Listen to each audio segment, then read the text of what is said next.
I can think of a particular time where Google Maps, and many of our troubles start with Google Maps, but they get us place to place, and not complaining. But we found ourselves many miles off any kind of paved road, and the night was closing in, and basically we were completely lost after taking a series of dirt roads. And we started to backtrack, and all our tires had popped, and when we tried to start fixing them, our pump was broken, and basically looking at least a one-day trek to even walk our bikes back to any kind of paved road, and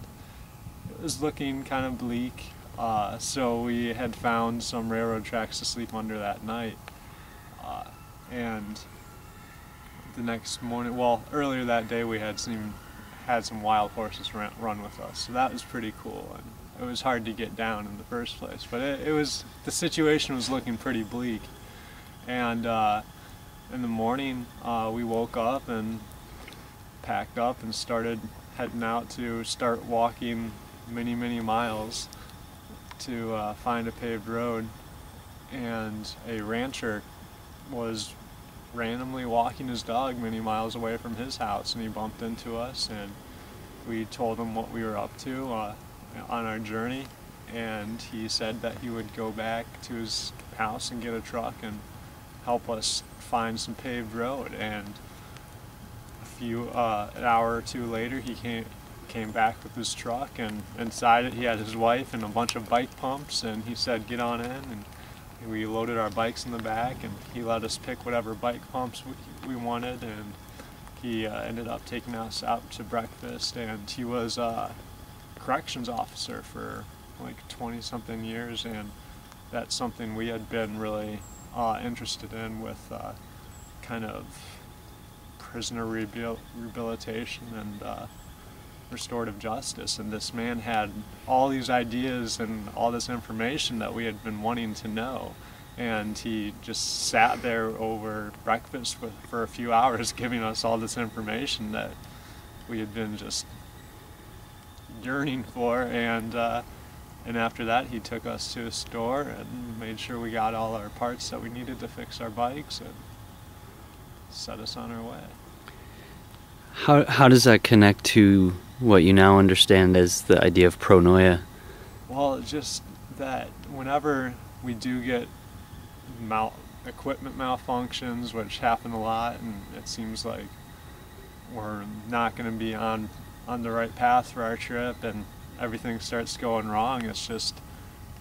been exciting to know that there's going to be someone out there like that, or these situations that'll happen where people will come together and meet us and just take care of us in the most amazing kind of way, and just show us love and get us back on track to wherever we needed to be. Why do you think that happens so reliably? I think because ultimately just humanity is just, its natural state is love, and that people want to be good to each other and uplift each other, and that's the natural state of things. So when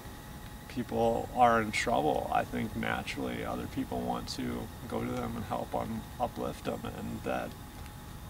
things ultimately just come together for good in that way. And it's just been a great thing on this trip to break from kind of the fear and paranoia that we're taught to address this world with, and realize that just stepping out, going on a path of love, that this fear and paranoia is completely unfounded, and that the universe kind of returns whatever you put out of it, and that's, in our case, love. So it's been great.